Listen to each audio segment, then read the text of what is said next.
الحمد لله رب العالمين والعاقبة للمتقين ولا عدوان إلا على الظالمين اللهم صل على محمد وعلى آله وصحبه أجمعين اللهم رب اشرح لي صدري ويسر لي أمري واحلل عقدة من لساني يفقه قولي رب زدني علما رب يسر ولا تعسر وتمم بالخير ثم أما بعد والحمد لله.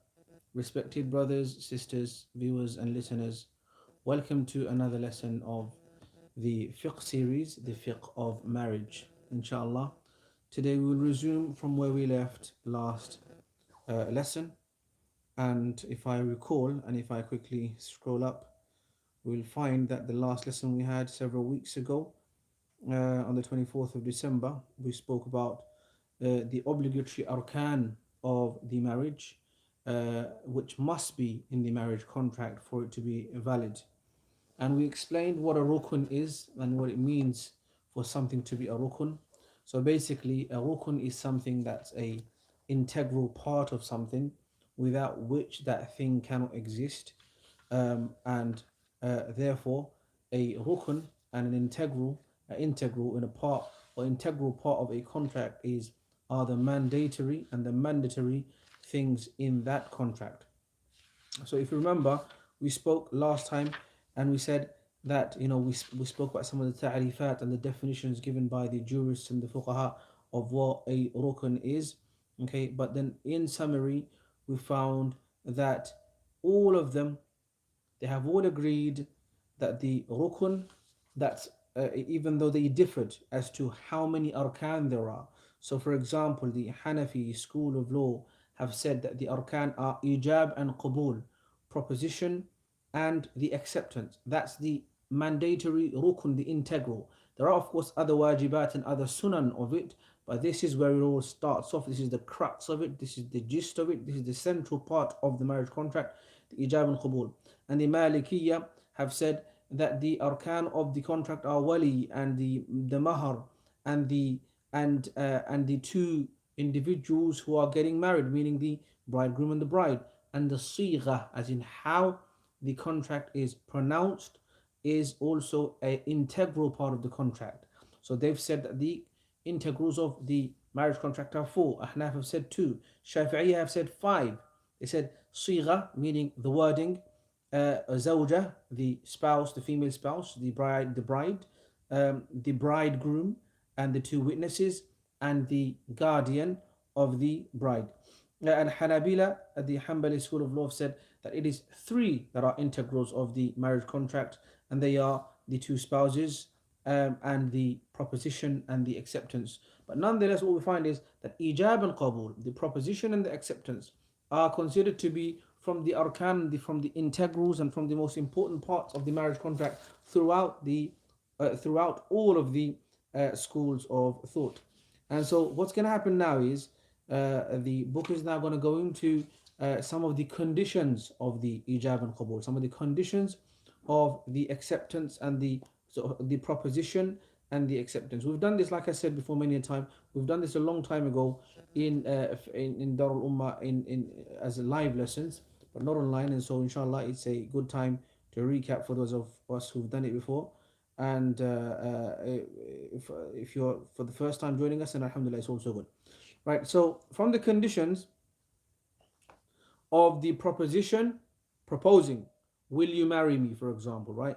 And the other person, the bride, says, I will marry you. From the conditions, there are as follows. يشترط في طرفي الإجاب والقبول أن يكون كل منهما كامل الأهلية.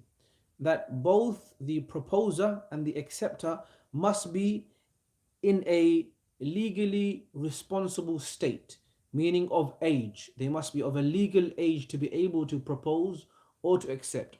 They must be legally responsible mentally.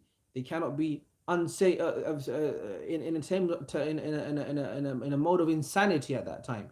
They have to be insanity and sane at that time when they are in the contract or doing or signing or agreeing to the contract, and so on.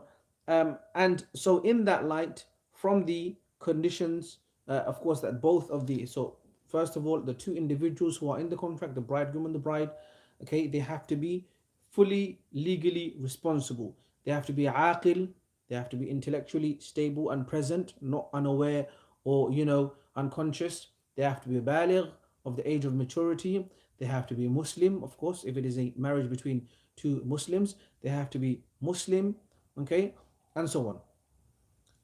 As for the wording of ijab and qabul, the words that you use. So, for example, the man says, "Will you marry me?" Or the imam says to the man to follow after me. Now, the wording that's used for the contract itself, because contracts are originally verbal. Originally, contracts are verbal, and the writing is a form of verification, certification, and recording of that oral contract or the verbal contract. First of all, from the first condition of the ijab, the wording and the qabul, is that it has to be بلفظ الخبر كما يجوز أن يكون بلفظ الأمر. So it has to be in an informative, wording. So, for example, when you say, for example, when the proposition is made that I propose to you, I have proposed to you, or I propose to you to get married to you, right? So this is an informative way of saying it. And then the person replying, whether it's the bridegroom or the bride, they must say, I have accepted the proposition and the proposal. So it's again an informative way, and it can also be in the sense of in the commanding, in the sense that it can be, if you say it like this, that I marry you, my daughter. If the guardian says, I marry you, my daughter, okay, or أن يقول زوجني نفسك, that a man says to his wife, marry me to yourself, or let me get married to you, okay, or marry me, sort of marry me. That command, that sort of, it's not a question here, nor is it information. It's more like a command, that marry me, okay. And if the woman says, I have married you, then in that case, so the point being is that the wording that's being used for the marriage contract, it has to be lafz al-khabar, in an informative wording, and it's also permitted if it is in a commanding wording. But as for if it's in a different kind of wording and difference of opinions, there's a whole chapter there. But in simple, guys, if you are to get married, then inshallah, remember that the wording should be that, I have proposed to you. And when you are saying, for example, I have accepted her, you should say, I have accepted her in the past tense, qabiltuha, alhamdulillah, and so on. Second condition in the ijab and qabul, the proposition and the acceptance, is that it should be on the same thing, right? It should be on the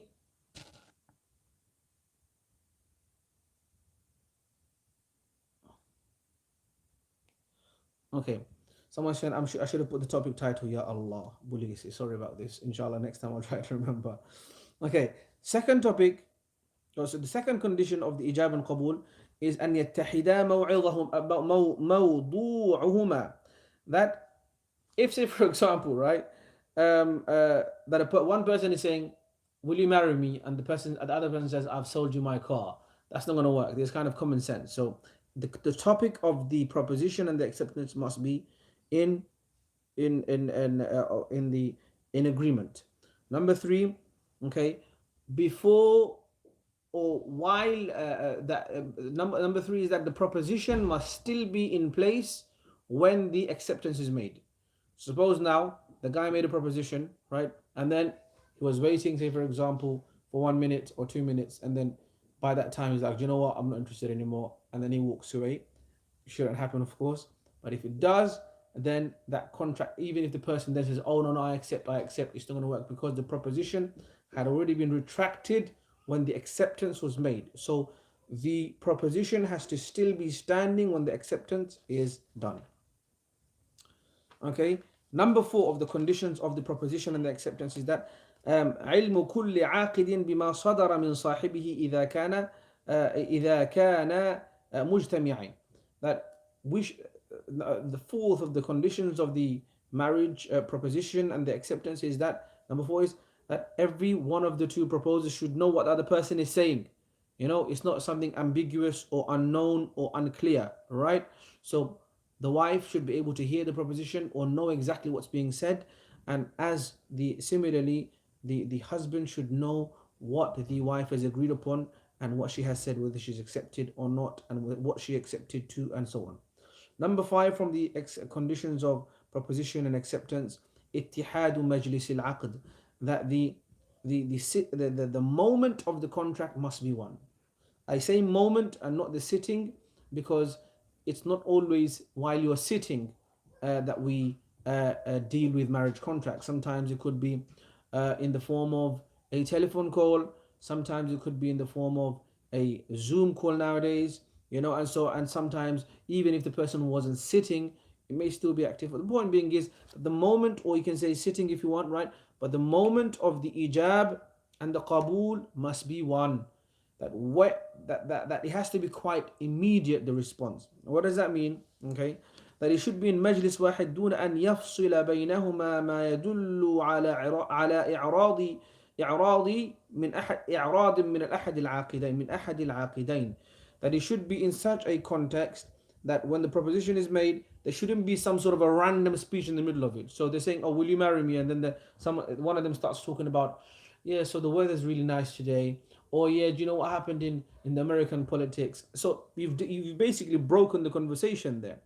Meaning the moment of proposition and the moment of acceptance should be one for the contract to be rightly and correctly attached. And so on, right? Or if, say, for example, it is by the means of sending a messenger to say, "Go and ask this person, will they marry me?" Right? So and then so when the person with the message arrives to the person to say, "Hey, Ahmed has said, will you marry him?" Instead of now responding to this messenger of Ahmed, the woman says, "Yeah, anyway, so have you seen the latest episode of Darul, for example, right? Or something else." Well, I'm a big fan. But the point is that the moment of the proposition and the acceptance should be one. The majlis ittihadu majlisil ittihadu majlisil aqd. Someone's asking who is the wali if the father is not there. Inshallah, we'll come to all of that bi'idhnillah. There is a system, and there is a format, and there is a system in place for how what the procedure is if someone's father's passed away, who should be the wali. There is an order. There is an order, who becomes the next wali, who becomes the next wali, who becomes the next wali, and so on and so on. Guys, now we're talking about, at the moment, we've said that from the integrals and the primary fundamentals of the marriage contract is the proposition and the acceptance. The mahar is also there. The wali is also there. The witnesses are also there. They're coming. The topics are coming. Now, since we've said that the primary, most agreed upon fundamentals of the integrals of the gist of the marriage contract is proposition and acceptance, we are just now understanding what are the conditions. So that proposition and the acceptance, what are the conditions attached to this proposition and the acceptance? First, we said that both the persons, or both the individuals who are in the marriage contract, meaning the wife and the husband to be, right? They are both kamil al-ahliyah. They are legally responsible, psychologically and mentally healthy and aware. Okay? And they are of an age of maturity where they are legally responsible. They are baligh, right? That's there. Then we said that as for the wording itself, right? The wording has to be and should be in an informative way, and it can be in a commanding manner, meaning that marry me, and the woman says, "I marry you," or the woman says, "Marry me," and the man says, "I marry you." It doesn't really matter who proposes and who accepts, because under the day, the proposition is what comes first and the acceptance is what comes second, regardless of whom it comes from. So we have for example, stigma that, "Oh, how can the woman propose to the man? This is the wrong. This must be wrong." But look, this is not true.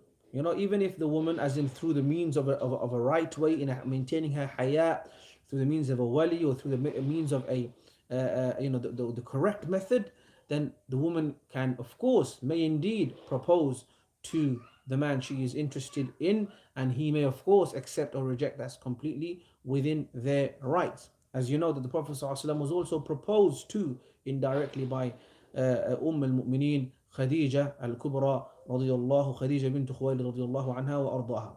Okay, so first of all, that the wording has to be in the wording of khabar or amr, informative or commanding. Number two, that they have to be talking about the same thing. One person's talking about marriage, will you marry me? The other person says, I'll buy this car from you. No, they has to be talking about the same thing, right? Common sense, but sometimes common sense is not so common. Number three, that the proposition must be still standing when the acceptance is attached to it. Okay, so he proposed, and before he changes his mind, you should accept it. Or she proposed, before she changes her mind, you should accept it. And I think this is a good thing to do. Of course, you should do your due diligence and your research before that, before you get to that stage anyway. Number four, that every one of the two parties should know what the other side is saying. Right? You should know what your wife is saying for you to be able to accept it and agree to it. And the wife should also know what the husband to be is saying so that she can agree to it and accept it. Number five, we said that the moment of the contract should be uniform and one. اتحاد مجلس العقد, that it should not be distracted and destroyed and sort of disturbed with a sudden conversation in the middle. Or for example, right, you happen to be sitting down in a place and the proposition comes, or someone says, oh, so yeah man, I would like to or so for example the groom is there and he's really happy. He says, yeah, so uncle, I would like to propose to your daughter in marriage. And then the guy just like, okay, can we have the bill please? I'm busy, I've got a call, I can't do this right now. Then that's basically saying that he's not interested, and so therefore that particular moment is now finished. If you want to now continue with that, then you should ask the question again and see if he accepts in a different setting or at a different time. Yeah. Okay, we'll skip the next page, it's not so relevant, and then we'll go to the next part, which is هل يشترط في ألفاظ النكاح أن تؤدى بالعربية. Yeah, that must the wordings of the marriage contract be in Arabic only, or can they be in a non-Arabic language? Of course, I think the answer to this question is that yes, by and large, mass majority of the fuqaha have said that the marriage contract can be in any language, whichever language the relevant people are speaking. So you can say, do you marry me? And she can say, I have married you. And she can say, please marry me. And you can say, of course I'll marry you. All of this is permitted in English. You can say in Bangla, Amare, oh no, forget that for a second, yeah. You can say in Urdu, whichever language you speak, you're more than welcome to, is completely permitted to speak in that language and to accept. But as long as the conditions that we've laid out now, are maintained in whichever language you are doing the contract in. Okay. Next is a very, very important question, is that can you have a marriage contract? Okay. Now, of course, every time, whenever we do a marriage contract, we have a certificate. That's in writing. But we're talking about the proposal is in writing, and the acceptance is also in writing. Yeah. We're together, guys. Yeah. So we're saying, are you allowed? Is it halal for the marriage contract to be conducted, okay, in writing? That the guy writes to the girl saying, I would like to marry you, and she says, okay, I agree. Or the guy writes to the wife to be's dad and says, someone wants some Bangla as well. No. It's gonna sound too funny. My Bangla is just silati and it's not shuddha, so it's not gonna sound too nice. Yeah. Right. What we're talking about? We're talking about, right? Is the guy allowed to propose to his father-in-law to be that, listen, uncle, I would like to get married to your daughter in writing, and can he just say, yes, I have given her in marriage to you, right? Okay. So now there's a bit of a difference of opinion here between the fuqaha. ذهب جمهور الفقهاء من المالكية والشافعية والحنابلة إلى أن عقد أن النكاح لا يصح بالكتابة, that it is not correct and it is not allowed and it would not be valid for you to propose and accept in writing. But this is a point of difference whereby the Hanafi scholars have said, in fact, if the marriage contract was done in writing, it would be permitted. If the marriage contract was done in writing, it would in fact be permitted. Okay, so for example, the guy proposes to the girl saying that, okay, let's do the other way around. For example, the bride's family proposes to the man saying, Muhammad, Ahmed, Hamid, mashallah, we're interested in giving our daughter to you in marriage. Will you accept her in writing? He says, I have accepted her in nikah, and it is done. Okay. So therefore, we find that marriage contracts in writing are also permitted.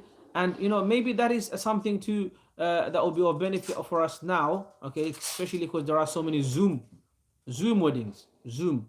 So if the marriage contract is allowed in writing, then surely when in a call with voice and video and audio and instant exchange, you can see and hear immediately, then surely a marriage contract over Zoom and over FaceTime or over WhatsApp, any sort of video audio call, inshallah, is also permitted bi'idhnillah azza wa jal. Inshallah, it should not be a problem. One second, sorry. One second, Bismillah.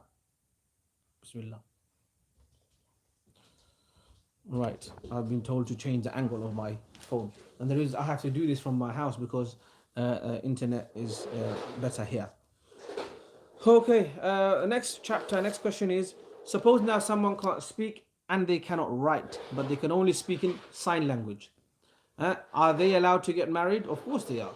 More than welcome to, and they should get married. How do they express their interest, their proposition, and their acceptance? Okay, they are more than welcome to indicate it with their sign language. Sign language is very much an option for those who cannot speak. They are allowed to indicate it with sign language that I propose to you, or I accept you, and so on. And of course, they can write as well if they can do so. Now we come to a very, very, very important section here, okay? And we were covering a few different topics today, so it's good, right? We're coming to a very, very important topic.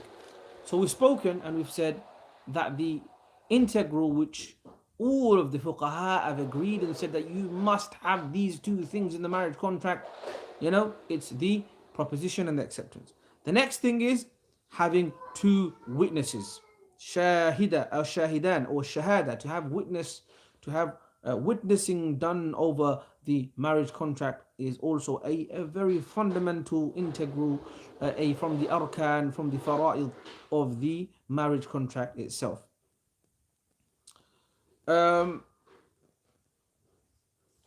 So now obviously there has been some very mild and very sort of not insignificant, but mild difference on the topic of witnessing. Now, witnessing is required. Don't get me wrong. No one should get any ideas. Witnesses is a fundamental aspect of the marriage contract, but some have permitted that the witnessing, if it is done by a group of people unspecified, and then a specified witness is then mentioned and recorded thereafter before the intimacy or before the privacy, then that's also permitted. And those are the Malikiyya in an opinion.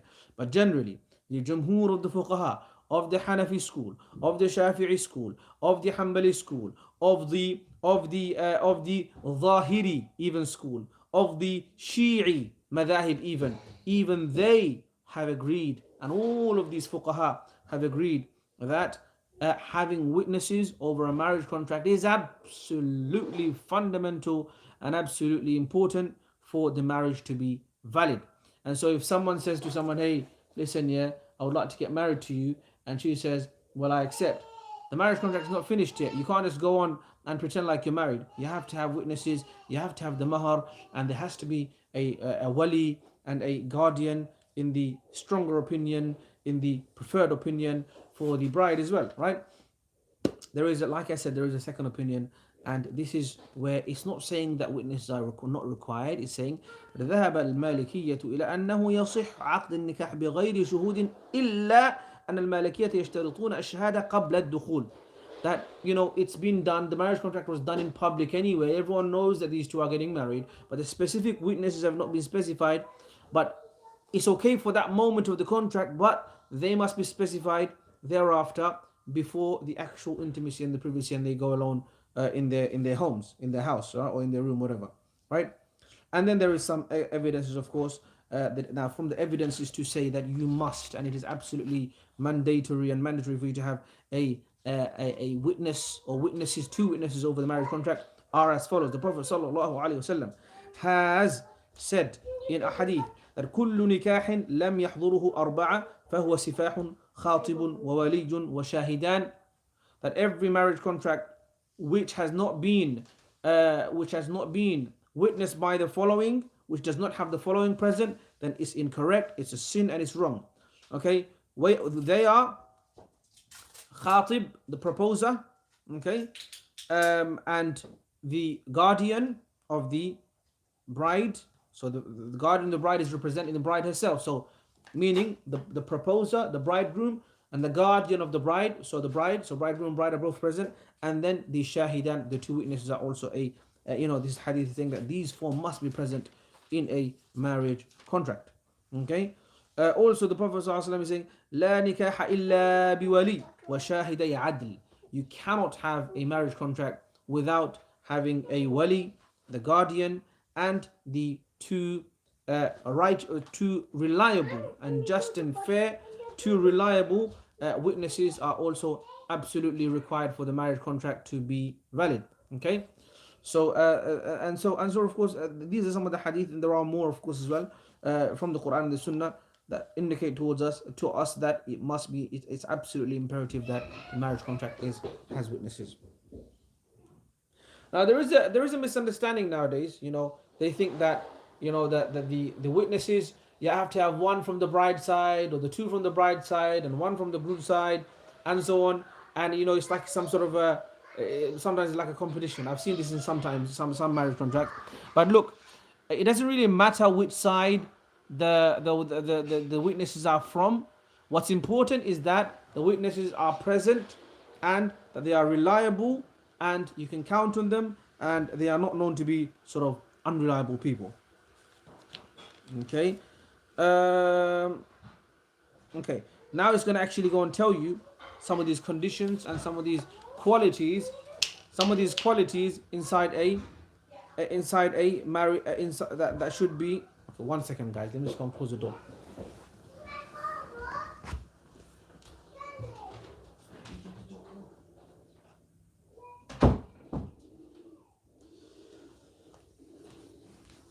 Okay, do pardon me, please. How many lessons are in this course? Wallahi, I don't know yet. Let's find out. I've never done it like this, sort of in limited or different times and different settings, inshallah. So let's see how it goes. So we're not in a rush, inshallah. It is a free course, and it's inshallah, we'll take it slowly. The main thing is we understand, we benefit, and we enjoy, and inshallah, we take something away from it, not just for the sake of, for finishing. Right. Now we're talking about, so we said witnesses must be present, and witnesses are very, very important. They are an integral part of the marriage contract. Okay, now we're saying, now the witnesses themselves, what are the conditions that must be met by them? Who is suitable to be a witness?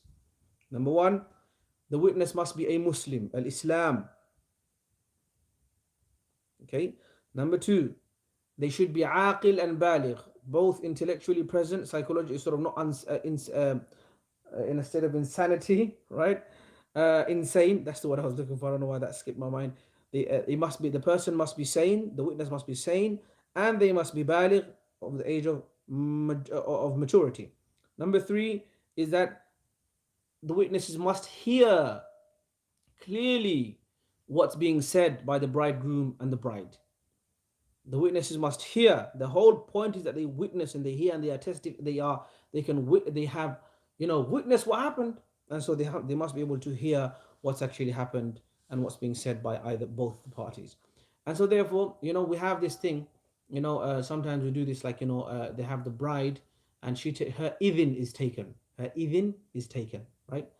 That she gives permission, or her marriage contract is done at home, and the guy's marriage contract is done in the masjid, for example, or in the hall. That happens a lot of the times. There's nothing wrong with that. It's okay. But what I'm trying to say is the witnesses should hear what she has to say. Okay, if her proposition is being done at home and the proposition has been made to her, we are getting you married to this guy with this kind of description, this guy, this name, this kind of mahar, the witnesses should be here they should hear that. And the imam, in fact, who's conducting the nikah should ask, have you heard? Are you certain that she's agreed? Because this is a part of it, that we have to be sure of that. And also, it's also a deterrent from any sort of, disallowed pressure or forced marriages and etc., which is Islam does not allow forced marriages, as you should know. How can it allow forced marriage? It's a marriage two human beings are getting married to live for a lifetime together, to find compassion and love. How can you force them? It's not going to work like that. The Prophet ﷺ said that you should find in your spouse what you want to, what you love. You should be attracted to your spouse before you get married to them. And so you should be physically attracted. You should be attracted to their character, to their personality. You should get to know them, meaning you should speak to them. We spoke about all of that, from the muqaddimat al-zawaj, khitbah, the proposition, and the seeing of the bride. All of this stuff we've spoken about before. Fourth condition of the witnesses is that they should be two men. Both the witnesses should be men. However, the Hanafiya have said ينعقد النكاح بشهادة رجل وامرأتين. The Hanafi school of law have maintained can be with one man and two women. One man and two women, but there must be a man present from the witnesses. Two men or one man and two women. So that's how the Hanafis have allowed it. But the Shafi'is and the Hanbalis have said no, it can only be two men. Okay. Does the Imam have to go to the female side or vice versa or something? Okay, well, inshallah, I'll come to that in a second. Yeah. Someone, it's actually, I like this. This chat section is actually good. It helps you to ask questions. You can go ahead, go ask away, inshallah. Right. So the brother's asking. I don't know who this brother is. He's saying that that if the bride goes to the masjid for her nikah, then does the Imam witness, or does the Imam go and ask? Yes, that's fine, no problem. That's how it would be done. And usually. Sometimes they even come with these two spouses come with the relevant people, the guardians, and they come to the office and they have the nikah done, and so there is nothing wrong with that. No, the Imam will see him in the men's side. No, that's not a requirement. You can have the nikah.